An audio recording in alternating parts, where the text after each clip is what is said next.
Bonjour à tous, bienvenue pour notre émission Dimanche Débrief, aujourd'hui à Longchamp. Je suis avec François Moreau. Bonjour François. Bonjour Francis, bonjour à toutes et à tous. Nous allons nous pencher sur une réunion passionnante et très instructive avec les préparatoires aux poules d'essai. On va tout de suite commencer avec le prix de Fontainebleau, les poulains de 3 ans. Donc le prix de Fontainebleau, préparatoire à la poule d'essai des poulains. François, la victoire de Territories, une belle impression. Ouais, une incroyable impression. Le cheval était détendu à l'arrière-garde et en quelques foulées, quelques secondes, il a dominé un lot qui était, à mon avis, correct. Un lot correct. On va tout de suite donner la parole au représentant Godolphin. Il s'agit de Lisa Jane Graffard. Le cheval avait terminé deuxième du prix Jean-Luc Lagardère. Cette année, il confirme en remportant cette épreuve. Oui, bien sûr, il a montré sa classe ce jour-là, même s'il était deuxième. Oui, on attendait aujourd'hui qu'il confirme cette classe et il peut tenir les 700 mètres. Et oui, là, il a confirmé. Et je pense que oui, ça va être un cheval très intéressant cette année sur le mal. Maintenant, on va sur la poule d'essai des poulains. C'est ce qui était prévu, c'est ça ? Oui, c'est un peu la suite logique, mais ça va être discuté entre Monsieur Fab et Sheikh Mohammed. Merci beaucoup. Donc François, Territories, est-ce que pour toi, du coup, c'est le favori pour la poule d'essai? Oui, en plus, Lisa Jane le dit, l'objectif c'est la poule d'essai. Entraîné par André Fabre, il sera forcément favori et l'impression aujourd'hui était vraiment saisissante. Une impression saisissante chez les poulains. Et on va tout de suite passer aux pouliches avec le prix de la grotte. Donc le prix de la grotte, les pouliches qui préparent la poule d'essai des pouliches, avec une vraie course emmenée par une Pénorca qui n'a pas hésité qui a joué la fuite. Oui, elle a pris quasiment 6-7 longueurs, elle les avait encore au début de la ligne droite, elles lui sont toutes tombées dessus, surtout deux, Mexican Gold et Veduma. Et donc Mexican Gold qui s'impose pour la Kazakh de Ralid Abdullah, ça te fait quelle impression par rapport au poulain par exemple? Par rapport au poulain, c'est difficile de juger, mais Territories a vraiment été impressionnant. Mexican Gold, on a l'impression qu'elle a dominé, mais justement de ce qu'il fallait, sans avoir une course vraiment très difficile, un bon parcours. Peut-être c'est moins impressionnant, mais ça sera peut-être aussi bien à l'avenir. On attendait beaucoup de la pouliche de l'Agacan Veduma. Elle nous déçoit, non? Ouais, nous déçoit un peu. Moi, j'ai pas trouvé ça si mauvais que ça. Elle a eu une course sage, c'était une rentrée. On aura l'occasion de la revoir. Faut pas la condamner? Non, faut pas la condamner parce que c'est une rentrée et on sait très bien que les chevaux donnent pas 100% dans les préparatoires. Donc, on a débriefé les pouliches et les poulains. On va passer peut-être à l'événement de la réunion. C'est quand même la victoire justement de Vincent Cheminot qui montait cette Mexican Gold. Incroyable, Vincent Cheminot, le vainqueur du Grand Steeplechase de Paris. Il montait pour André Fabre pour la première fois de sa carrière. Il montait un groupe pour la première fois de sa carrière. Il a monté une course en or et il a gagné.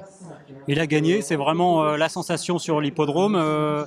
On lui a donné la parole après ses montes de la journée. Vincent, bravo, tu as gagné groupe en plat. Ça doit être un sentiment incroyable. Oui, c'est sûr. Voilà, c'était pas un objectif cette année, c'est extraordinaire. Voilà, j'ai une chance incroyable d'avoir monté une telle jument et je remercie André Fabre. C'était quoi c'est du bonheur, un sentiment au poteau? Ouais, c'est la satisfaction, voilà, d'être à ce niveau-là aussi en place, c'est extraordinaire. C'est des sensations différentes de l'obstacle, j'imagine. C'est quoi la grande différence? C'est pas pareil, c'est des courses plus tactiques, voilà. C'est un hippodrome très tactique, Longchamp, voilà. Il faut tout changer, il faut tout revoir. Et c'est un autre apprentissage.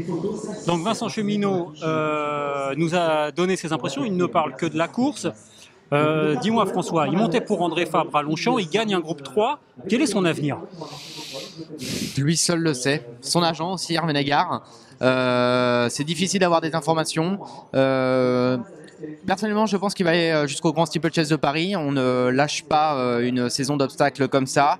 Et je pense que la décision, ils la prendront après cette épreuve. D'accord, donc peut-être qu'à l'avenir, on peut quand même envisager que Vincent Cheminot abandonne l'obstacle, non? Qu'il fasse toutes les belles courses d'Auteuil, c'est encore possible. On sait que le planning le permet, même si ça va être compliqué, mais il n'y a jamais Auteuil et Longchamp en même temps, par exemple, donc il peut faire les deux. Parce qu'André Fabre l'a pas fait monter pour faire le buzz. Non, c'est mal de le connaître, André Fabre. Bon, on le connaît pas très bien, mais c'est mal de le connaître quand même. Non, c'est pas un phénomène de mode, c'est pas un buzz. chose, il a dû lui plaire, il a déjà très très bien monté pour Alain Doroyer-Dupré qui n'est pas n'importe qui, voilà. Et puis André Fabre, il doit regarder certaines courses et il a vu qu'il aime bien les choquets d'obstacles également, donc voilà, ce jeune talentueux lui plaît et il va lui faire confiance à l'avenir. D'accord, donc on suivra ça de près, puis peut-être qu'on aura des informations dans les prochaines semaines. On va maintenant passer à la course du quintet du jour. Donc le quintet du jour, une arrivée un peu surprise avec la victoire de Le Scribe, ça t'inspire quelque chose? Pas vraiment. Non, mais le Scribe restait sur 4 performances en demi-teinte, il avait gagné un quintet à Clairefontaine. Là, il a regagné un quintet, on n'a pas compris pourquoi c'était le jour ou pas le jour. Parcours en or peut-être? Ouais, parcours en or, mais il gagne tellement facilement qu'on a l'impression que peu importe le parcours, il aura gagné. Maintenant, il va aller sur les courses en condition, comme nous l'a expliqué son entraîneur Botti. Je crois que le lancement est tout fait. On écoute tout de suite Alessandro Botti. Le cheval avait gagné un quintet déjà à Clairefontaine, il en gagne un deuxième, vous devez être satisfait? Oui, on est très content et aujourd'hui il a fait bien et on est très content. Est-ce que maintenant il va en courir un autre avec des chances? Et je ne sais pas parce que ça devient compliqué maintenant. Donc maintenant on va peut-être tenter une listed avec lui? Des courses à condition peut-être. D'accord. Sur cette distance-là, terrain identique? Oui. Merci beaucoup. Bon, François, le quintet t'a laissé un peu perplexe, mais je crois que ça a inspiré notre spécialiste avec ses jumelles, c'est Patrick Vaugelin qui a un repéré pour vous. Alors, j'ai repéré pour vous dans le quintet de ce dimanche à Longchamp le numéro 7 qui était Invillino qui est entraîné par Michael Figueux.